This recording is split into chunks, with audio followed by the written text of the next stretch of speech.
Tim Allen once described the end of his own sitcom by saying that when it's just about money and ratings, it's just about over. That single line tells you everything about what happened to some of the most beloved sitcoms of the 1990s. We're counting down 10 shows that we genuinely loved, shows that defined our childhoods, our Friday nights, our after-school routines, and then stuck around long enough to tarnish their own legacies. Chasing paychecks, swapping out cast members, making creative choices so baffling that fans are still arguing about them 3 decades later. If you grew up watching any of these, do me a favor. Hit that like button, subscribe if you haven't already, and let's take a walk down memory lane, even if it gets a little painful towards the end. Number 10. Coach. Starting with one that might catch you off guard. Coach premiered on ABC in February of 1989 and ran 9 seasons, 200 episodes, with Craig T. Nelson anchoring the whole thing as Hayden Fox, a college football coach at fictional Minnesota State University. Jerry Van Dyke played the lovable Dim Luther. Bill Fagerbakke brought Dauber to life, and Shelley Fabares rounded out the core as Christine. For years, this formula delivered exactly what it promised. Low-key, comfortable comedy about a guy who loved football and stumbled through everything else. That changed at the end of Season 7 when Hayden left Minnesota State to coach an NFL expansion team in Orlando. Gone was the college setting that grounded every storyline. New characters filled seats nobody asked to have filled, including Katherine Helmond as the team's meddling owner, Doris Sherman. Late-season plots spiraled into Doris scheming to relocate the team to Los Angeles, a baby adoption storyline, and, I kid you not, an episode where the Breakers lost a snowy playoff game to the Buffalo Bills 63-0. Rotten Tomatoes' own editorial summary of the later seasons nailed it, describing Coach as comfort television, where the characters had turned into loud, boring guests in our living room. 200 episodes is a good run. At least 30 of those didn't earn their spot. Number 9. Boy Meets World.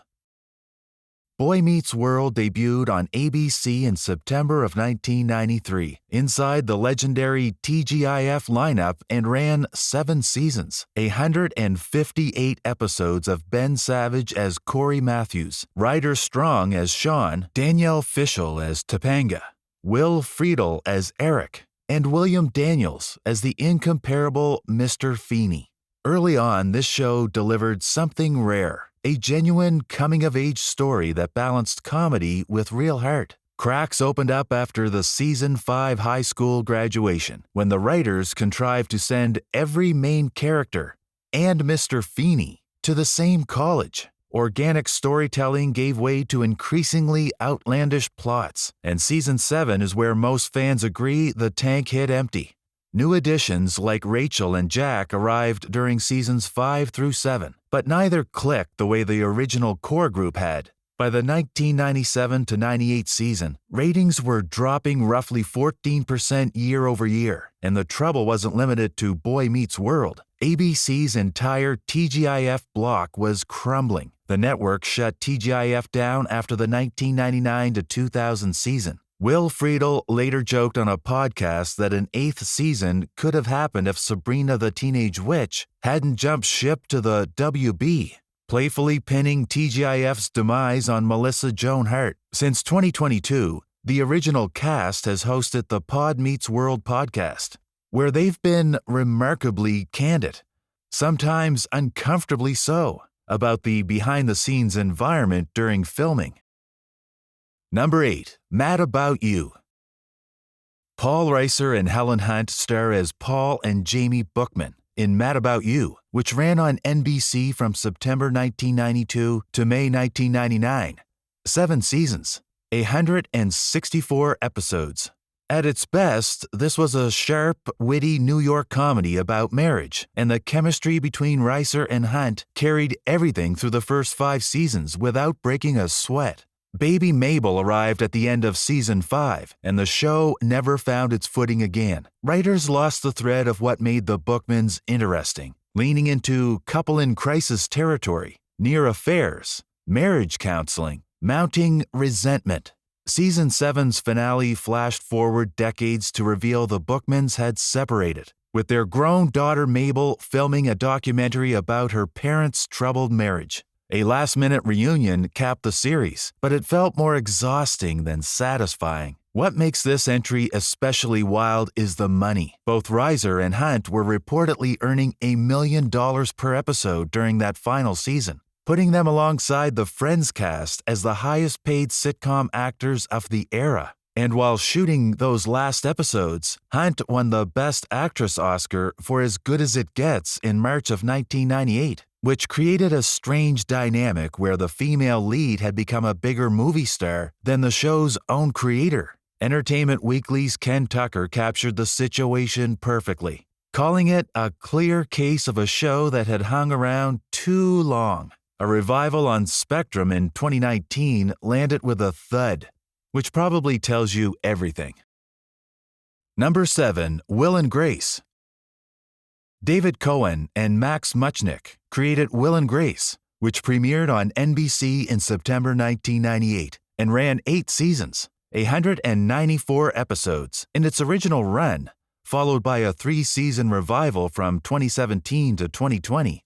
18 Primetime Emmy Awards, highest-rated sitcom among adults 18 to 49, from 2001 through to 2005. Eric McCormick, Deborah Messing, Sean Hayes, and Megan Mullally became one of the most recognizable ensembles on television. And then that original 8th season arrived and the wheels came off. Action relocated to California, storylines turned increasingly stunt-driven, and the energy that felt fresh in 1998 came across as recycled by 2006. Critics pointed to Season 8 as the weakest of the original run, and fan reviews repeatedly described the show feeling tired by Season 6 and genuinely lost by Season 8. Ratings had been eroding for 2 years by that point, a Nielsen Top 20 fixture slowly sliding out of contention. What happened next didn't help. When the revival returned for its final season, it debuted to a 0.5 demo rating and just 2.3 million viewers, according to The Hollywood Reporter, a steep drop from the previous year. Some shows earn a second chance and prove they've still got something left. Will and Grace earned that second chance and proved the original ending, messy as it was, probably came about the right time. Number 6, Married with Children. This one holds a strange kind of honor.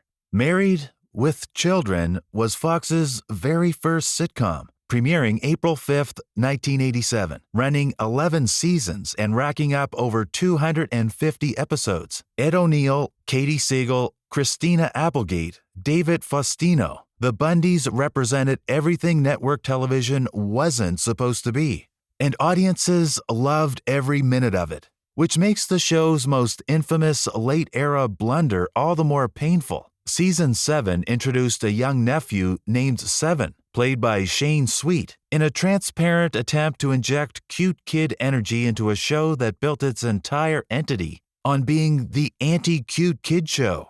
Fans rejected him immediately. Seven vanished without explanation, and in a beautifully petty move, the writers later stuck his face on a milk carton in a Season 8 episode, the only acknowledgement he'd ever existed.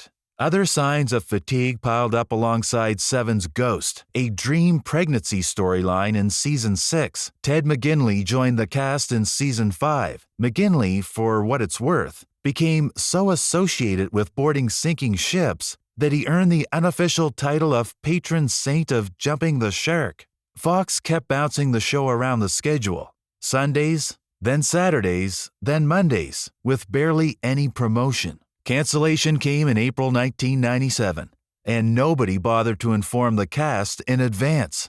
O'Neill later explained that he believed stations holding syndication rights pressured Fox and Sony to pull the plug because they already had nearly 3 times the episodes needed. Siegel described feeling like Fox neglected the series despite it being the show that helped launch the entire network. Number 5, Home Improvement. Carmen Finestra, David McFadzean, and Matt Williams created Home Improvement, which ran on ABC from September 1991 to May 1999. 8 seasons, 204 episodes, and more than $500 million in syndication revenue by 1996. Tim Allen owned the role of Tim the Tool Man Taylor. Patricia Richardson played Jill. And for a stretch in the mid-90s, this was one of the biggest shows in the country. Here's how fast a juggernaut can lose altitude. During the 1993-94 peak, the show averaged 36.3 million viewers per week, according to the Deseret News. By the 1998-99 final season, that number had cratered to around 15 million, a roughly 60% collapse. Jonathan Taylor Thomas, the teen idol who played Randy, left during season 8 to study at Harvard, and his departure weakened the family dynamic at the worst possible moment. None of that mattered as much as what happened behind closed doors. ABC reportedly offered Allen $2 million per episode for a 25-episode 9th season, $50 million total.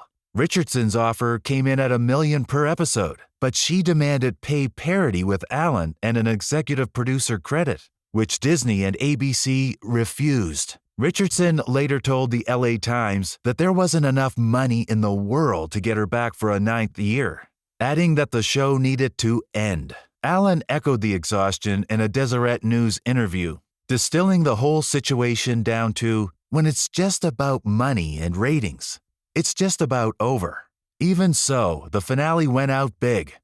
A 35.5 household share, good for the 5th highest rated series finale of the 90s. Home Improvement knew how to take a bow. It just waited a season or two too long to do it. Number 4, Family Matters.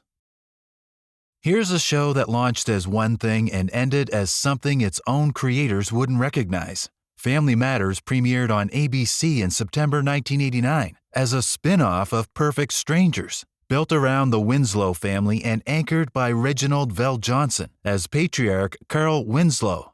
9 seasons, 215 episodes across ABC and CBS, earning its place as the 3rd longest-running live-action American sitcom with a predominantly black cast. And then Steve Urkel showed up and swallowed the show whole. Jaleel White's nerdy neighbor was supposed to appear once. Instead, he became the most popular character on the show, and the writers responded by rebuilding the entire series around him. By the later seasons, Urkel wasn't just a klutzy teenager. He was a mad scientist operating a cloning machine, a transformation chamber that produced his suave alter ego, Stefan Urkel, a time machine, and eventually booking a trip to space on a NASA shuttle. A grounded family comedy had morphed into a low-budget sci-fi sketch show. Collateral damage mounted fast. Jamie Foxworth, who played daughter Judy, vanished after season 4 with zero explanation. One of the most notorious examples of what TV fans call Chuck Cunningham syndrome.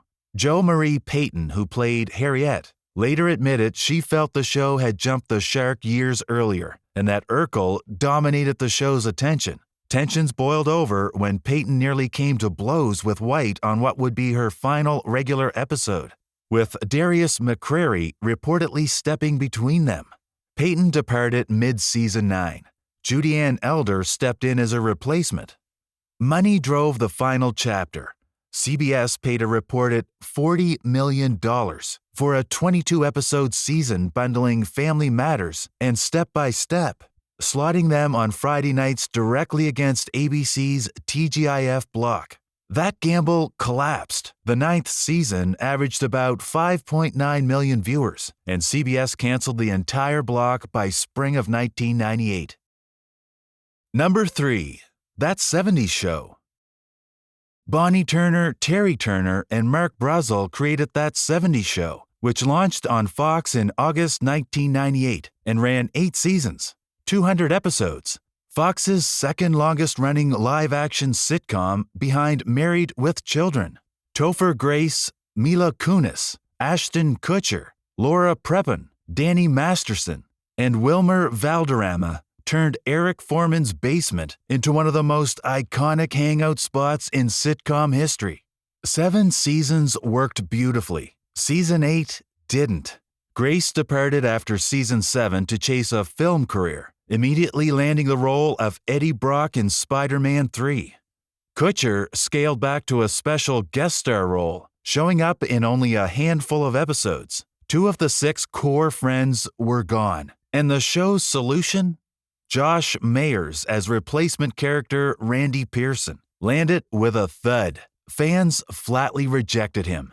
Valderrama captured the mood of the remaining cast in a pre-season 8 interview, acknowledging that once the departures became official, everyone looked at each other and asked whether they still had a show. Audience scores for Season 8 reportedly dropped to around 23% on Rotten Tomatoes, down from above 60% in the early years. You can't rip out the center of a show's gravity and expect everything else to keep orbiting. Danny Masterson's rape convictions and imprisonment have further complicated the show's rerun legacy. Netflix launched That 90s Show in January 2023, bringing back original cast members for guest spots, but canceled it after 2 seasons in October 2024. Number 2. The Simpsons. I know what you're thinking. The Simpsons is technically still on the air. Matt Groening created it. James L. Brooks and Sam Simon developed it alongside him, and Fox aired the first episode in December 1989. 37 seasons later, with over 800 episodes in the can, it holds every longevity record in American television. Longest-running scripted primetime series, longest-running sitcom, longest-running animated show, all of them. Here's what everyone agrees on. Though the golden age ended a long time ago, Season 3 through 8, roughly 1991 to 1997, represent the creative peak by nearly universal consensus. Most fans and critics pin the beginning of the decline to one specific episode. Season 9, Episode 2, The Principal and the Pauper, airing September 28, 1997. Which revealed Principal Skinner as an imposter named Armin Tamzarian.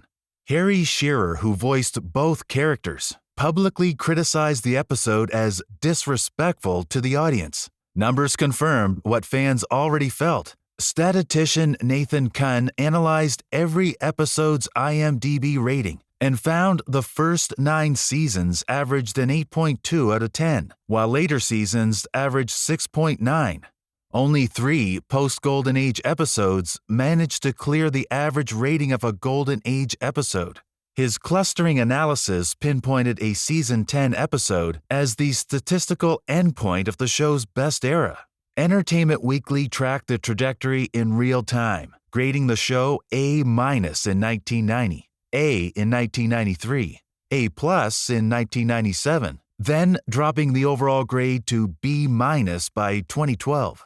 Legendary writers like Conan O'Brien and John Swartzwelder left in the late 90s, opening a creative void that nobody filled. And the reason it kept going? Massive global syndication value, an anchor role on Disney Plus and Hulu, and Disney's $71.3 billion acquisition of 21st Century Fox's assets in 2019. Which included The Simpsons as part of the package. At a certain point, the show stopped functioning as a comedy and became an institution. Institutions don't close when quality dips. They close when money does. Number 1. Roseanne. At number 1, we've got the single most dramatic example of a beloved sitcom driving itself off a cliff. Roseanne premiered on ABC on October 18, 1988, and for 8 seasons it ranked among the best shows on television. A raw, honest, frequently hilarious portrait of a working-class family that consistently landed on Nielsen's top 3. Roseanne Barr, John Goodman, Laurie Metcalf, Sarah Gilbert, and the rest of the Connor family earned their place in the television canon through sheer authenticity. Season 9 torched all of it. The 1996-97 season premiere opened with the Connors winning $108 million in the state lottery, and overnight, the entire foundation of the show, financial struggles, blue-collar identity, kitchen table arguments about making ends meet, disappeared. What followed was a season of episodes featuring the family on a private jet, socializing with a wealthy prince played by Jim Varney, lounging at luxury spas, and, in one of the most bizarre half hours in sitcom history, Roseanne battling terrorists on a train. May 20th, 1997 brought the two-part finale's attempt to undo every bit of it. Roseanne revealed she'd written the entire season as fiction, a coping mechanism after Dan's fatal heart attack. No lottery winnings. Dan was dead. Several relationships viewers watched all season turned out to be fabricated. Critics split on whether this saved anything. The AV Club described the finale as either making excuses or amends for the seasons that preceded it. Vulture called Season 9 a portrait of someone on TV deeply conflicted about the culture of being on TV, while frantically trying to stay on it. Time magazine ranked the finale among the 10 most controversial series finales ever. Roseanne is the cautionary tale every other show on this list points back to. Abandon the thing that made people love you, and no paycheck, no star power, no last-minute retcon can bring it back. Wrap up. So what connects all 10 of these? Almost every time, the answer boils down to some cocktail of money, ego, and an inability to recognize when a story has already been told. Networks dangled enormous paychecks. Syndication deals rewarded episode counts over episode quality. Stars bolted for movie careers, leaving shows to limp forward without them. Writers burned through their organic ideas and reached for gimmicks. Lottery wins, babies, NFL relocations, cloning machines, replacement characters nobody wanted. The real tragedy isn't that these shows got bad. It's that they were so good that we remember the bad parts more vividly than we should. Every single entry on this list gave us seasons of brilliant television, moments that shaped how we think about comedy, family, and growing up. They just couldn't figure out when to take a bow. Patricia Richardson had the right read when she told the LA Times that the show needed to end. Hardest part of making great television isn't getting started. It's knowing when to stop. If you enjoyed this, hit subscribe and drop a comment. Which show on this list suffered the worst decline? And which one do you think actually got out at just the right time? I'll see you in the next one.